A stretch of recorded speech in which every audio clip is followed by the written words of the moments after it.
no matter where you go, people are the same. They want the same basic things: to feel safe, to take care of their families, have some kind of purpose. And that's easy to forget when you just read the headline. Another thing is how curious people are. Almost everywhere I go, I'm interested in their life, but they're also interested in me. And what's it like in Denmark? And what's it like traveling? And they want to connect as well. Maybe the thing that people miss the most is how hospitality is often strongest in the place we're told to be afraid of. Hey, I'm Matt Bowles, and this is The Maverick Show. Stories from around the world about what really happens when you build a life beyond borders. I just want to start off by letting you know that I have narrowed down and compiled my top 10 smartphone apps that I use while traveling the world as a full-time digital nomad. I have put them together for you in a list with descriptions of what the app does, how I use it during my travels, along with a direct link so that you too can download the app onto your phone. Now, a lot of these apps I had no idea about until I ran into other digital nomads that showed me how to use them, and they have been game changers. So if you would like to get my top 10 essential apps for digital nomads, you can go to themaverickshow.com/apps. This is completely free. All it's going to ask you to do is enter your email, which will get you onto the Maverick Show's Monday Minute email newsletter list if you have not already subscribed. And then you can check them out. So just go to themaverickshow.com/apps. And now let's get into the episode.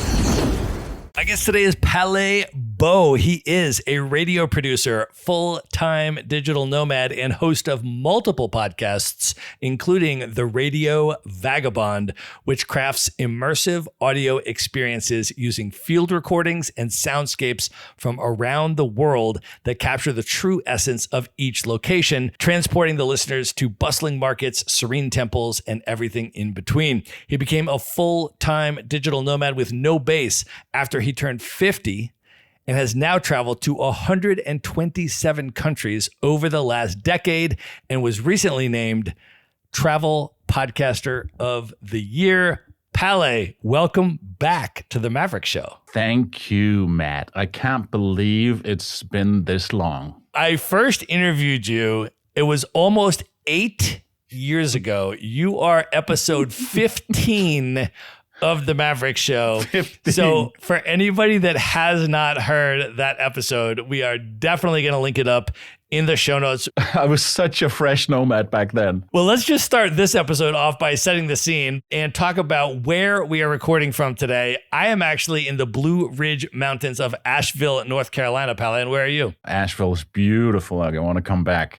I am in Chiang Mai, and I've been here quite a while. It's getting close to 6 months here. So actually tomorrow I'm going to Singapore. That also serves as partly a visa run because I got the DTV visa so I can stay 6 months at a time, but also just to see something else. It's the longest time I've been in the same place in the last 10 years. So this is brand new for me. And it's getting a little bit Groundhog Day where I wake up in the morning and say, well, today's probably going to be similar to yesterday, so I need something else. Well, the last time that you and I hung out in person was actually in Thailand. We were in Bangkok. Yeah. We were on a rooftop, and it was your 60th birthday party. And one of the things that I remember about that night is that I was surrounded by world travelers that you had invited to your birthday party.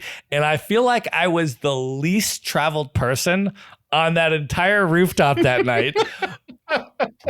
And I just had such incredible conversations with people. But I want to ask you, your 60th birthday in Bangkok, what do you remember about that night? What were the highlights for you? Yeah, we were going to the Extraordinary Travel Festival that takes place every second year. The first time was in Yerevan, and when we were there, it was in Bangkok. And also next time in October, it's going to be back in Bangkok. So I knew that I was going to be there, and I knew that it was going to be my 60th birthday. So I thought I have to do something, and a lot of my friends will be there. So I made an invitation in the WhatsApp group saying, hey, I found this rooftop, and I told them that we were coming a bunch of people, and if anybody want to join, please do. And you came, and a lot of my friends came that I hadn't seen for a while, and a bunch of people that I never met before, but they were also part of this world traveler community came there. So yeah, so many amazing people and quite a few people who had been to every country in the world. I also felt like a rookie. Well, if people want to hang out with you in person, you mentioned the upcoming Extraordinary Travel Fest this year, put on by our mutual friend, Rick Gazarian, who Maverick Show listeners know because I've interviewed him on the podcast. That is going to be coming up later this year. And if people would like to come to that, we have a special discount for Maverick Show listeners. So we will link that up in the show notes and an opportunity to meet Palle Bo in person. So we started off talking about how our first interview for the Maverick Show was 8 years ago, which was at the very early part of your digital nomad journey. You had turned 50, you had sold all of your stuff, and you were traveling the world as an itinerant digital nomad. A decade later, when you reflect back on that interview that we did 8 years ago, if we dropped that version of Palle Bo into your life today, what would surprise him the most? I think that I would be mostly surprised that I would still be doing it. When I started traveling, I thought it was going to be a 2-year, maybe 4-year trip, and then I'd be back again, living my normal life. So I think I'd be surprised that I would still be doing it. And even though I do have a home base now here in Chiang Mai, I found this small apartment, I still see myself as a nomad. I still travel. This year, I'll be going to Singapore now, and then in June, I'll be in Richmond, Virginia, and also be in Washington, DC for 4th of July, which should be quite interesting.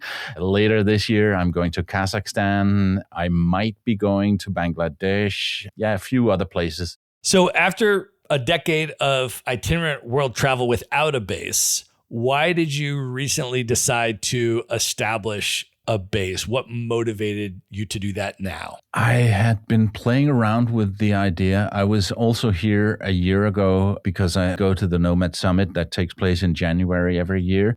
Somebody mentioned, oh, you know that you can get a decent apartment for next to nothing here? I think the one that I ended up finding, it's 12,000 baht a month, and I believe that's $350 or something like that per month. And it's 50 square meters and 2 bedroom, an office, a kitchen, a living room. So it's got everything I need. It's not huge, but it serves as a base. And then I started looking into it when I got back here in December and went out and saw a few and thought, oh, actually, it would be kind of nice to have a home base. And then I decided to pull the trigger on it. And it's been so weird, Matt, because I am nesting. I feel like a teenager who gets my first apartment. So now it dawned on me when I went to the night market here in Chiang Mai and I saw a cool t-shirt and I thought, hey, wait a minute, I can buy a t-shirt now without thinking which one do I need to throw out because I only travel with that many. Every time I buy something, I need to get rid of some stuff. And I've been buying way too much. I've been buying clothes and I have a huge computer screen. I got a microphone arm and some lights and even an on-air sign here in my office. And so I buy a lot of things. I even bought a blender and an air fryer for my kitchen. So yeah, I'm nesting. It's so much fun. It's so much fun, but it's different. How do you think about the concept of home and how has that evolved from your life in Denmark, where you're from, and then over the course of your nomad journey for the last decade, and now you having a base again? How do you currently think about the concept of home? What does that mean to you? When I lived in Denmark, I had a big house. And also there, in these last 10 years, I've been kind of mocking the previous version of me where I bought a lot of unnecessary stuff because I had a place to put it. And a month after I got this apartment, I'm right back there. I buy a lot of stuff that I don't really need because I got a place to put it. But home is where I feel comfortable. Obviously, I'm not around my family, but I have a place where I can host people. So I invite people to come here, and I bought a big air mattress so I can turn my office into a guest room. So my kids are coming out here. I have 2 daughters, and they're coming out here in November and staying with me for a few weeks. And I chose Chiang Mai partly because it's very affordable, but also because it has a big community of nomads. And I also try to integrate as much as I can with the locals. I've started playing paddle every week. I joined the local Rotary Club. So I'm trying to immerse myself in the local culture and hang out with people who are here. So I have a handful of friends, and that's growing every week with more friends. So I'm trying to build a community. So this is my home for now, or my home base. And then from here, I can travel light with a carry-on and try to be a grown-up version of Matt Bowles. Well, you have traveled to a lot more countries than I have. You're up to 127 Really? now. Yes, sir. Do you know how many you've been to? Probably like 80. Yeah. Yeah, because I keep going back to countries. Yeah, me too. Me too. And at some point I said, I want to go to every country in the world. I really don't say that anymore. Really? Yeah, no, I keep going back to places I like. And if I can visit a new country, it's cool, but it's not my goal. If that was my goal, I wouldn't be going back to Singapore. I wouldn't go back to Vietnam. It's not my goal anymore. Is it not a goal, or is it just not a time sensitive goal? Meaning, like, in the back of your mind over the next 10 years, would you like to get to all of the countries eventually? You're just not rushing it? Or is it actually something that you have no intention of ever completing? If I get close, I might see if I can go for the last ones. But it's also because I am in that community of all these extreme travelers. And to me, it feels like it's something a lot of people are doing. I know that not a lot of people, they go to every country in the world. I think it's only around 300, and more people have been to outer space than have been to every country in the world. But I don't see it as something truly unique anymore because I know so many people who have done it. And for me, it's mostly about having a good time and doing what I like. I still have quite a few places that I want to see again, and I'm sure we'll get into that. But it's all about having a good time, and I'm getting older. Since our last interview 8 years ago, what is one place you went with zero expectations that completely blew you away? I would say it all happened within the same few months. It was a year I was traveling through the Balkans, and I knew that I was going to go to Bosnia and Montenegro and that whole region, Kosovo and Croatia.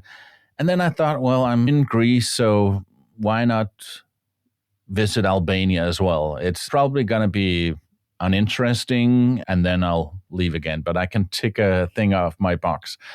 And then it blew me away. Albania is truly, truly amazing. And I so want to go back and spend more time. I was mostly in Tirana and around that area. I was lucky enough to say yes to a Facebook request from a guy who turned out to be a local tour operator. I don't know why he sent me a friend request, but we became super good friends, and he was never, ever trying to sell me anything. On the contrary, he would take me places and not charge me anything. He just turned out to be a really good friend, and shout out to Adam, and it made my trip. Yeah, Albania is amazing. And the second country was just a month later, I think, I went to Belarus. And again, there I had a local friend or a friend of a friend who lives there. Belarus is amazing as well. It's not like I'm saying I agree with the government, but it's an amazing, beautiful, beautiful country. Also one of those places I want to go back to. So those two, I had zero expectations, but they blew me away. And I would say even Albania blew me more away than Croatia did, because my expectations for Croatia was so high. Since then, I did go back to Croatia, and it is great. I see why people are raving about it. But when the expectations are high, it really has to be really good to blow me away. But with zero expectations, wow, Albania, I'm going to come back. And tell me about a place that challenged you, either physically or emotionally or culturally, and what that experience taught you about yourself. This was kind of my own fault. When I was entering Ghana, I went up to the immigrations and I knew that I needed to prove that I had the yellow fever vaccination. So I handed over that little yellow vaccination book and I have all the stamps. Every single stamp that I need is in that book. And the guy took it and said, well, your name is not on the book. And I said, oh, isn't it? I've been traveling with this for I don't know how many years and it's never been an issue. No, your name is supposed to be written here. And I'm not talking some kind of official stamp or anything. It just has to be written with a ball pen on the front of this card. And then I said, well, no, can I take the book and go back in line, write my name and come back? No. It has to be the doctor. And then he went more into, I'll have to confiscate the book and you cannot enter. So, okay, this is serious. This is not just a joke anymore. And then he mumbled something with the word money. I am not 100% sure he asked me for a bribe, but it sure as hell sounded like it. So I said, can I speak to your superior? And a woman just happened to be walking by and she turned to me and said, yes, that's me. What's the problem? And she said, well, technically he's right. The name should be on the book and it should be written by the doctor, but we don't ask for bribes here in Ghana. She let me in and she said, as soon as you leave Ghana, go back to Denmark and go back to the doctor, have him write the name on the cardboard because it has to be the doctor who writes it. But I was able to enter Ghana. And yeah, that was challenging because if they took that away from me, that would not only be my ticket to go into Ghana, but to so many other countries. And like I said, I have all the stamps in there. So that was quite challenging, but turned out to be a good story that you can hear in my podcast. And once you got into Ghana, what was your experience like there? What did you think of Ghana? Ghana is amazing. Yeah, I spent some time in Accra and then I went up to Tamale in the northern part of the country. And then I went overland all the way down to the Gold Coast and back to Accra. So I really, really love Ghana. I also went to some small villages and it's an amazing country. Yeah, it's one of my favorite countries, and I really want to go back and experience more. What is one destination that you've traveled to that you feel a lot of people really have the wrong impression about? I'd probably say Saudi Arabia or Iran. Those are the nicest people I've met. And I can even broaden that out to say most of the Muslim countries, they are so friendly. By far, the friendliest people I've met was in Iran, and they're so hospitable, and you get invited to people's homes and invited for tea, and they're so, so friendly. And when I was doing a road trip around Saudi Arabia, all the way from Riyadh to Jeddah, one morning I didn't have breakfast, so I went into a gas station and just wanted to buy something to eat in the car. And apparently they didn't take a Visa or Master there, so I could only pay with a local Mara card that they have in Saudi Arabia. And then I just, well, that's okay. I'm not that high. It's not like I'm going to die of hunger. But so I put it back and said, that's okay. And then there was a random guy standing in line who said, no, I'll pay for you. I said, what do you mean? And it was a regular guy. It wasn't a rich Saudi. It was a regular guy in overalls that was on his way to work. And I said, oh, no, I can't let you do that. No, don't worry about it. No, I will. He said, what do you want? I said, well, this croissant. I picked up a plastic bag with a croissant. And he said, no, you need more. And then he left his spot in the line and took a basket and then walked around this shop and put all kinds of things in there. You need some orange juice, you need some biscuits, you need some chips, you need some.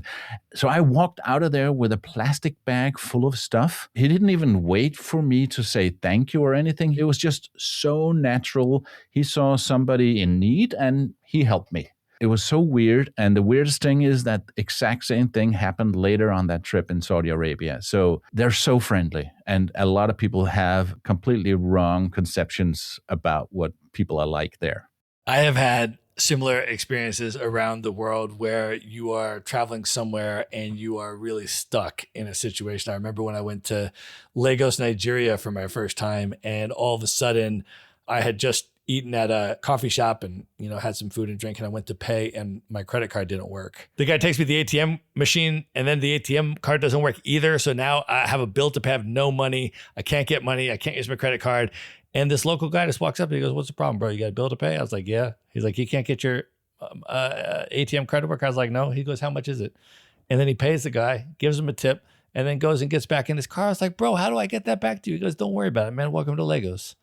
And I was like, what an unbelievably over-the-top, warm welcome for me into a city. And I feel like as we travel around the world, for me, this is one of the most incredible takeaways that I have had, is just restoring my faith in humanity across all different continents, all different cultures.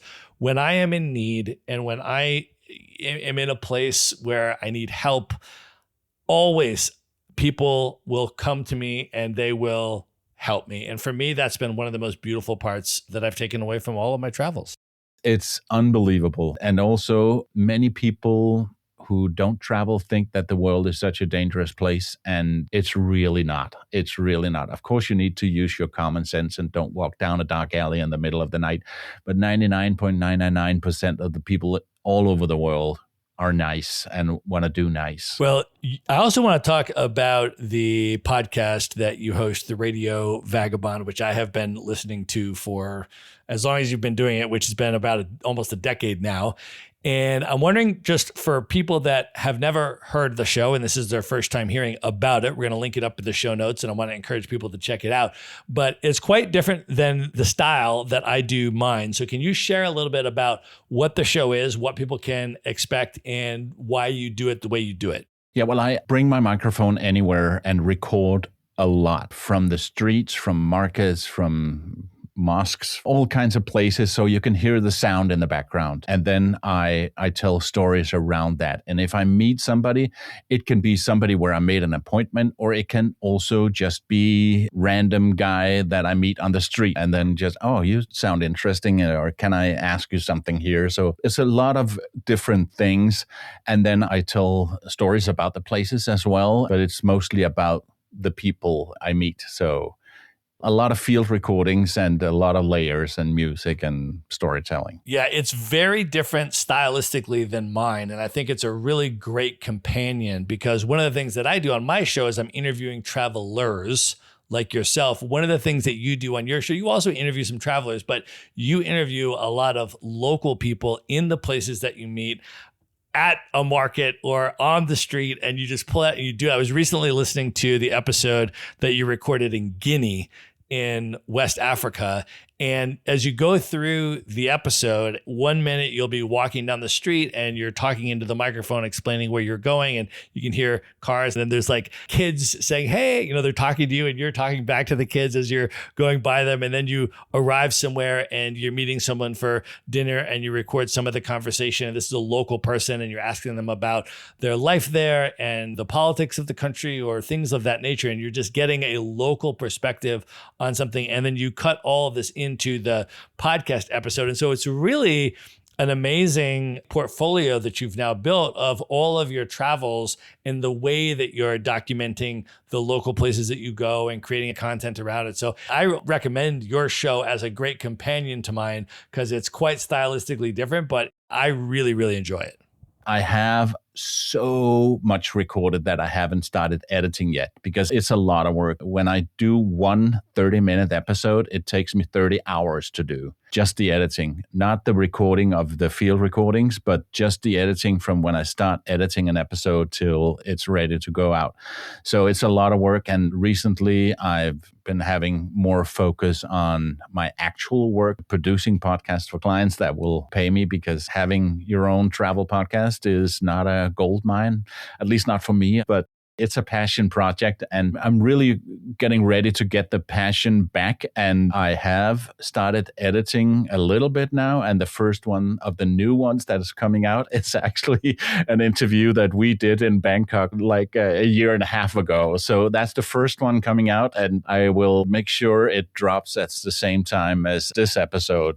So if you want to hear my conversation with Matt and a YouTuber named Phil, you can go to the radiovagabond.com or just just search for it. You can hear Matt's story on my podcast, even though it's a year and a half old. Well, Maverick Show listeners know Phil Marcus because he has also been on the Maverick Show. If anybody missed that episode, really incredible episode. So we'll link that up in the show notes as well. And then, of course, when your episode comes out, Palle, we'll stick that in the show notes as well so people can hear me on your show. Well, you have recorded hundreds of podcast episodes locally in the destinations that you've traveled to around the world. How has that style of podcasting shaped the way that you experience travel? Does it deepen connection? Does it change how you see people in places? Does it open unexpected doors? What have you found? It definitely opens doors, and I have an excuse to get experiences that I wouldn't have otherwise. For example, you mentioned Ghana before. I'd heard about a place that does fantasy coffins, like really, really beautiful coffins shaped like a lion or a car or a Coke bottle or anything, like crazy, crazy stuff. And it's such a unique place that 2 sitting American presidents have visited it. I think Bill Clinton and Jimmy Carter, when they were president, they went to this workshop. So it's a very, very unique place. So with my podcast, I was able to go and it's not really a place that's open to the public, but I reached out to them and said, can I come by and do an interview? So I went there and walked around with the coffin maker. And that's just one of many, many, many places where I have an excuse to speak to people. If I just go up and say, can I come and speak to you because I'm just curious, they probably say, well, why?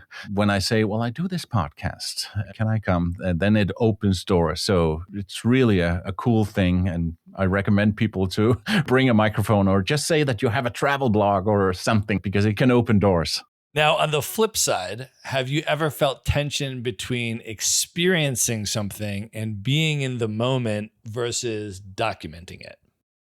Yeah, sometimes I'm in the middle of a really powerful moment and my brain is thinking, this is probably a good story. Should I record this or should I just be here? I have to remind myself to just experience it fully, but especially if I can see something is not going the way I planned, I always think first, this is annoying. This was not supposed to happen. And my second thought is, oh, I'm in the middle of a good story, because those are the good stories. So that's when I normally switch on a small microphone in my pocket or just start recording on my phone. But I can still experience things and still record, at least so I have some background stuff. So it's not a big effort, but that's also one of the reasons why it takes me so long to edit the episodes, because I have so much raw material I need to go through. For a 30-minute episode, I typically have 3 to 5 hours of stuff because I just record way more than I need. And then I have to go and mine for the little golden nuggets in there. Well, you started this digital nomad lifestyle in your 50s and you've been doing it consistently into your 60s. How does full-time travel feel different at this stage in your life than when you were younger?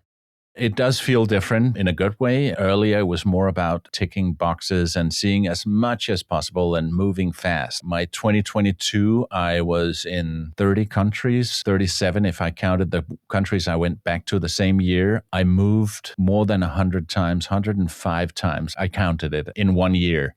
And that was even including a full month in Koh Lanta, Thailand. So I was moving fast. But it felt okay. I don't know if I'll do that again because that was a lot. So now I'm more going deeper, staying longer, having longer conversation and really understanding what the country is like instead of just passing through. And I think I appreciate the small moments more now. A good conversation, a local meal, or just settling somewhere and taking it all in. I probably rushed a bit too much, but I did what felt right. And for me, it was like an interval sprint where sometimes I would go fast. And then when I got to a point where I'm not really appreciating it because I'm moving too fast, I knew that I needed to slow down. So I stayed longer back then and got bored. But where I am right now, I'm getting more of a slow mat now. I'm still traveling, but more slow. So after all these years on the road, how do you experience loneliness versus freedom And has there been trade-offs there over the years? I don't really feel loneliness. I'm pretty comfortable in my own company, and I try to meet people, but I can easily not meet many people other than the people in the supermarket and in the building physically and still stay connected. I really do my best to stay connected to my friends back home and all the friends I've made around the world. It's hard because there are so many, but I really make an effort to stay connected. So I have a lot of friends that I chat to regularly. I even have some friends where we tend to, life gets in the way and we don't really speak for a month and then say, oh, we should speak more often. And then we've set up a fixed time of the week where the calendar pops up and we just jump on and shoot the breeze for half an hour just to catch up. So I have a bunch of friends that I chat to regular, both in writing and also do calls. In that sense, I still have my circle of people, but it is a thing that I want to explore more, is about how you build connections. And it's a project that I'm working on right now that I can't really share much about, but hopefully in the near future, I have something coming up where I really want to explore that more, about building connections when you pop into a place where you don't know anyone. Well, one of the things that I've noticed about you over the years is that you are very involved with a lot of different digital nomad communities, travel communities.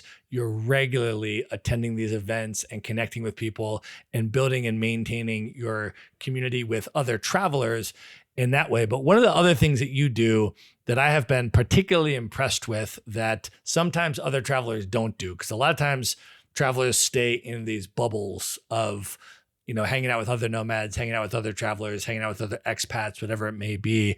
One of the things that you do is you are very intentional about building local connections in the place that you go. And so one of the things, for example, I was listening to your Guinea podcast episode, and one of the things that you did in that episode is you met up with two different local people there.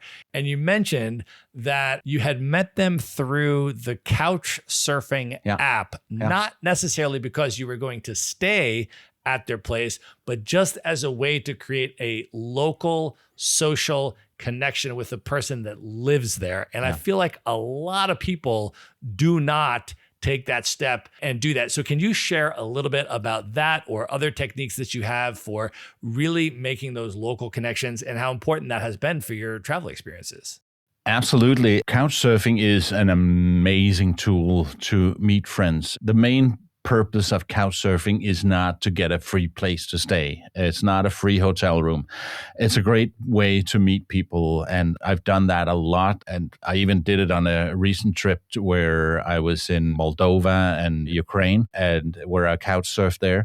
But what I did in Conakry was I already had booked a small hotel room, but then I went to couchsurfing, where you can also reach out to people and say, hey, you want to meet up and have a cup of coffee or lunch or something?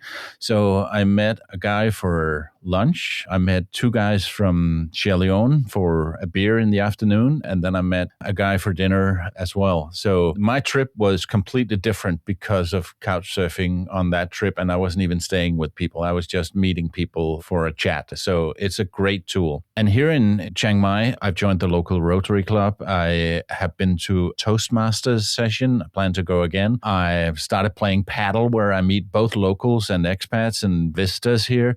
I go to a weekly stand-up show where I started hanging out with the people there, and it's all the regulars. And I even did a set once, which I've never done before and probably will never do again, but it was a lot of fun. Yeah, so go out and meet people. And then I know a few people that I met in the nomad community that actually live here more or less full time. So yesterday I went for pizza with a guy who actually turned out, when I met him, that we're from the same town, and he's got an apartment back in Denmark, but he doesn't live there.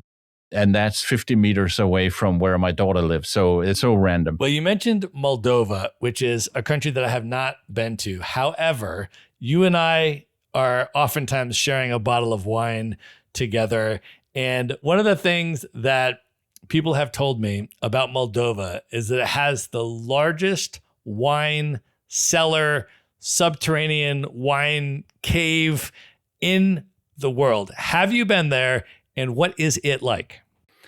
Yes, I have been to both of them. I went to Krikova when I was there the first time, which is the most beautiful one, and it's huge, but it's not the biggest. And this time around, I went to the biggest one. I don't even remember the name. It's unbelievable. Krikova is 100 kilometers of roads underground in an old limestone mine, where the temperature is cool and steady all year round, so they use it for storing wine. It's amazing. That is amazing. Definitely high on my list. People keep telling me about it, that I have to go there, and so I have it super, super high on my list. And when you're going, Matt, let me hook you up with Jan, who's the Moldovan couchsurfing ambassador. He hosted me and my friend from Florida, who's also one of the 5 American couchsurfing ambassadors. And we had an amazing time, a great host, and it totally made that trip stand out in the capital of Moldova. So definitely go. Moldova is amazing. I will definitely hit you up when I'm ready to plan that trip, my friend. You mentioned the digital nomad communities that you're connected with, both in Chiang Mai as well as around the world. And you and I both have digital nomad friends of all ages, and some of the scenes are younger than others.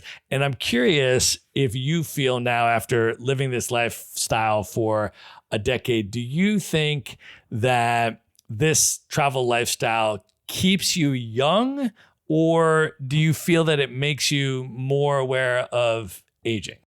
No, I don't really think that much of my age. I don't know if the people around me think, I'm hanging out with this old dude. I was in Japan, and some friends of mine, their son, he was traveling around Japan, and he's like mid-20s. And we decided to go on a road trip around Japan, just me and him.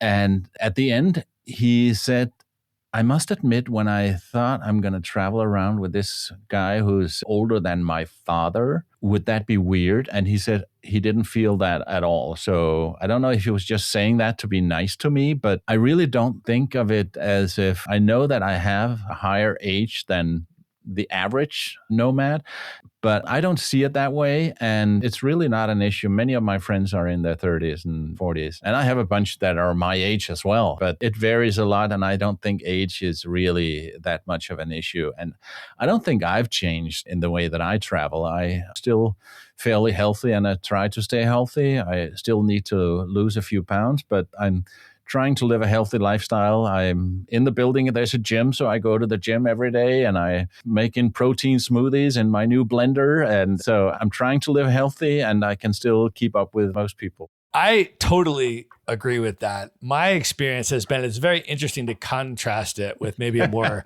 traditional experience, like when I go back to a high school reunion or something, and I'm spending time with some of my high school friends that never left the city where we went to high school and all of that. And it's really interesting because a lot of those friend groups are all people that are nearly the exact same age, and they only hang out with people that are in their same age cohort. It creates like this cultural dynamic, I feel, where they're only being exposed to the perspectives and the cultural interests and stuff like that of people that are in their same age group. Now, maybe they have kids, and that's like a way younger age group, right? And now they're exposed to some of the kids' interests maybe. But for me, being in the digital nomad world, I am regularly hanging out with people from their 20s, 30s, 40s, 50s, 60s, constantly on the regular. And a lot of that age disparity that exists in terms of segregating friend or social groups in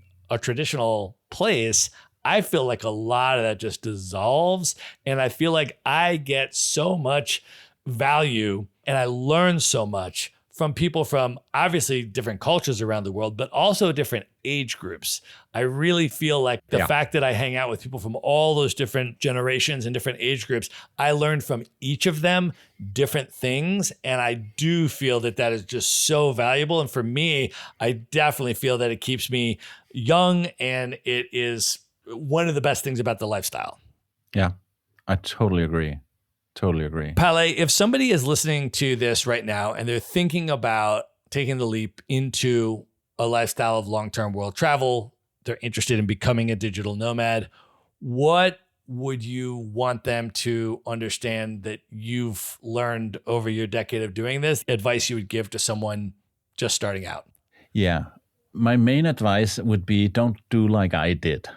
I sold everything before I started traveling. So I got rid of all my stuff and my house and my car and my furniture and started traveling. So I say, well, keep your place, try it on for a few months, go travel. And if you think it's for you, if you can live with that, go back and sell your stuff. That's my main advice. Try it on for size before actually doing it, which is different than what I did. It could have happened that after a few months, I would say, well, it's not for me. And then now I need to go back and get something and start over. I would say that and start out small. You don't even need to leave the country, especially if you're in a big country. Maybe if you're in Denmark, you do need to leave the country. But just go, if you're in the US, just go to another state for a few months and be a nomad that way. And then you can expand from there. Palle, reflecting back on a decade of world travel, what for you feels more true now than it did back then? I think it's actually how similar we all are. No matter where you go, people are the same. They want the same basic things: to feel safe, to take care of their families, have some kind of purpose. And that's easy to forget when you just read the headline. Another thing is how curious people are. Almost everywhere I go, I'm interested in their life, but they're also interested in me. And what's it like in Denmark? And what's it like traveling? And they want to connect as well. Maybe the thing that people miss the most is how hospitality is often strongest in the place we're told to be afraid of. How do you think that all of these travel experiences to 127 countries have impacted you as a person? It has made me more open-minded. When you travel a lot and meet people from completely different backgrounds, you realize that your way of seeing things is just one version of the whole thing. It's also made me a lot more curious and a bit more, I would say, comfortable of being uncomfortable and flexible and go with the flow and don't freak out if something unexpected happens, because when you travel a lot, especially in some parts of the world, something unexpected will happen and you just have to go with the flow. So it's made me more chill and relaxed in that way, and I don't freak out if something unexpected happens and if something is uncomfortable.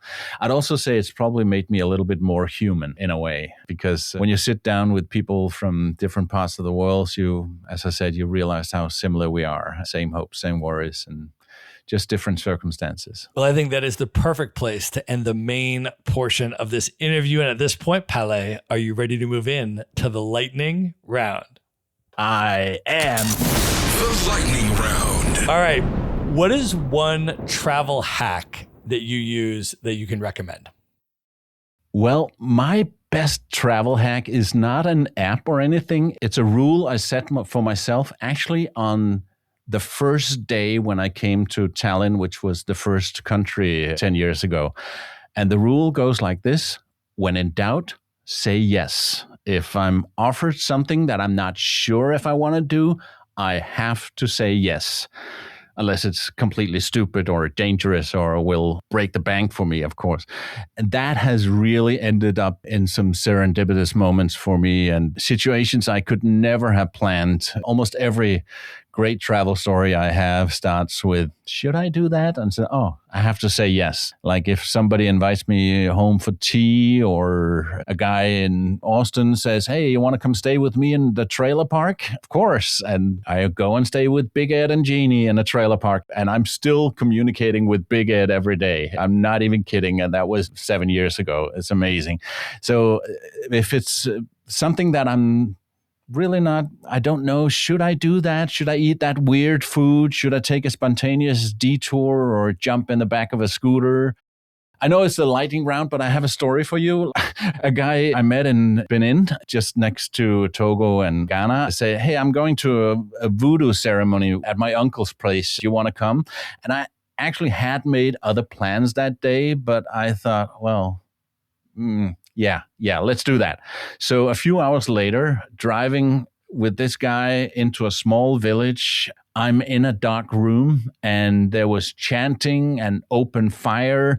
And at the end, the old guy, he chops the heads of 2 chickens, and with the blood still running from them and their wings flapping, he would be putting them right up in my face. I have one thing that I don't like. It's flapping birds. And here we have 2 chickens without heads, still flapping their wings in my head. And it was really, really weird. But it was just because I said, yeah, that was amazing. Did you document it for the podcast? It's still on my hard drive and it will be coming out and you can hear me screaming, no, no, no, no, no, no, no, no, no. Palle, what is one podcasting lesson that you have learned over your decade of travel podcasting that you wish you knew when you were just starting out? I wish I'd realized that it's not so much about the destinations, it's about the story. In the beginning, I thought people would tune into the podcast to hear about the facts about a new country. And I do have that in my podcast, but it's more about the human story, the emotions, my ups and downs, and the people I meet. If you can be in the most exotic place in the world, but if there's no story or no human interaction, there's really no episode. The matching happens when I stop chasing travel content and just being curious and letting the world hit me. And some of my best episodes weren't planned at all. They just came because I was open and seeing where the conversation goes. All right, of all the places that you have now traveled, what are 3 of your favorite destinations you would most recommend other people should definitely check out? I would say Uzbekistan. It really feels like stepping into the Silk Road fairy tale. The architecture is stunning. In places like Samarkand, it's just insane. And hardly anyone talks about it. And then it's super, super cheap. I mentioned Ghana before. I have to mention it again. It's the energy and the people, and it's just so amazing. And a third place that's also a little bit off the beaten path, it's not on many people's radar, is Azerbaijan. It's such a weird and fascinating mix. You've got the ultra-modern city of Baku. They got skyscrapers that are crazy, like the flame towers and stuff like that. And I was not expecting that. But then right around the corner, you have the old city and you've got ancient culture and landscape and bubbling mud volcanoes just outside the city. So Azerbaijan is also a cool place to visit. Yeah, I can remember I took the overnight train from Tbilisi, Georgia to Baku. And as I was taking the train with a friend of mine, she was reading in her guidebook about what we should expect in Baku, since neither one of us had ever been. And the guidebook said, this is what would happen if Paris and Dubai had a love child. And we sort of looked at each other and we're like, what? And then we get there and we're like, oh, got it. Right. It kind of is, because it has all of those like Parisian facades on the old Soviet buildings now, right? And then it has those big skyscraper towers with flames in them and all that stuff. But I agree. I thought it was a very fascinating city. And you have the Zoroastrian fire temples and all of this really, really old history there that you can dive into. So that is definitely a super interesting place. Palle, what are currently your top 3 bucket list destinations, places you have not yet been that you would most love to visit? I have this in the back of my mind. Let's do it like a chart and start with number 3. It would be doing a train ride through the Canadian Rockies, because I love the idea of just slowing down and watching epic landscape roll by just outside the windows. I have not been to the Canadian Rockies, and that's the way I want to experience that, on a train ride. Number 2 is Namibia. I've been offered to go on short trips there, but I've said no because it's such a huge country and I want to spend more time there. So it's not something you can do in a weekend, and it's supposed to be one of the most visually stunning places in the world, with deserts and lights and emptiness, and the people are super friendly as well, is what I hear. And number 1 on my list is still the Galapagos Islands. I don't know if you've been there, Matt, but it's one of those places where nature is completely in charge, and I want to experience that and hopefully do some scuba diving as well. So Galapagos is my number 1. I have been to the Galapagos Islands. I was there in 2017. and I did a scuba dive. And then we went out, did a 4-night catamaran where there's about 16 people on the catamaran. You have a chef on board that's cooking your meals, and then you have a marine biologist on board. Wow. And so the first part of the day, you're hiking on land, you're walking around and they're pointing out to you stuff. And then in the afternoon, you are snorkeling.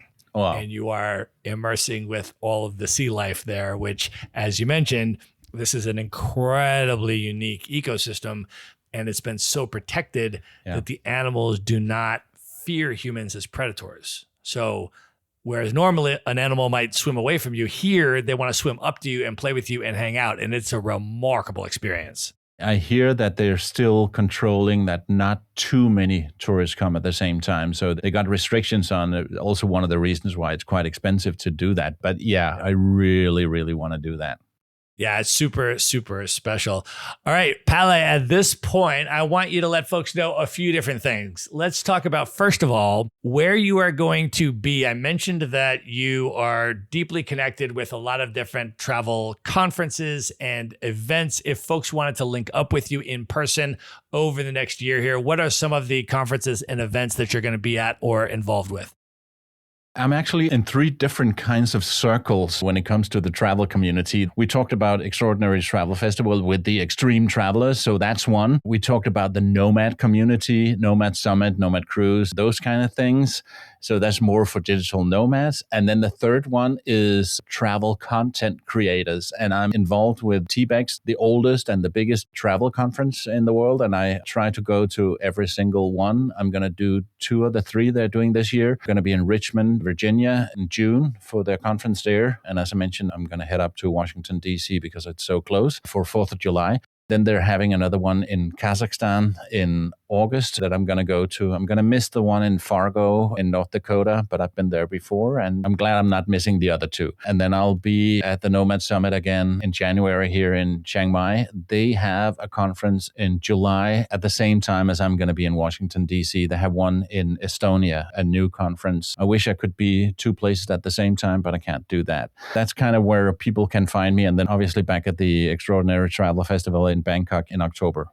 Yeah. And so what we'll do is we'll link some of those events up in the show notes. So if people are interested in whichever category of events and want to potentially link up in person, we'll link those events up in the show notes where they're happening and how you can get more information on them. I also want to ask you, Palle, if you can share a little bit about what you are up to these days, the freelancing services that you offer, and what types of customers might be a good fit to work with you. I'm a professional podcast producer, so I edit, I host some of the podcasts, but most of my clients, I help them do the recordings in as good a quality as they can, and then I take the raw recordings and turn that into a ready-to-go-out podcast episodes, and some of them I also handle putting it out there. I edit and I enhance the sound, so that's my main job, and I have a handful of clients I produce for, and I got room for more. So if you're doing a podcast and just want to do the interview and want somebody to handle the rest, I'm your guy for that. And I run my production company that I call Radio Guru, and that's on radioguru.co.uk. All right. And then if people just want to come into your world, they want to listen to the Radio Vagabond podcast, they want to follow you on social media, they want to reach out to you, connect with you, how would you like people to come into your ecosystem? It's basically the Radio Vagabond anywhere. And if you're searching in a podcast app, remember to have the Radio Vagabond. Otherwise, you'll get the Danish version of the podcast. If you're Danish, do that. Just Radio Vagabond. But the Radio Vagabond, and that's also on all the different social media platforms. All right. We are going to link all of that up in the show notes. So folks can just go to one place at themaverickshow.com. Go to the show notes for this episode. We'll have all the ways to find, follow, and connect with Palle, as well as direct links to the conferences he mentioned and everything else discussed on this episode. And wherever you're listening to this podcast, you can just type in the Radio Vagabond and you can find Palle's podcast. Highly recommended. Definitely tune in. It's a really unique and interesting podcast that I have been listening to for many, many years. And if you do that right now, you will find the episode with Matt Bowles and Phil Marcus. All right. Palle, thank you so much for coming on the show, my friend. It is always a pleasure to talk with you. Always a pleasure. All right. Good night, everybody.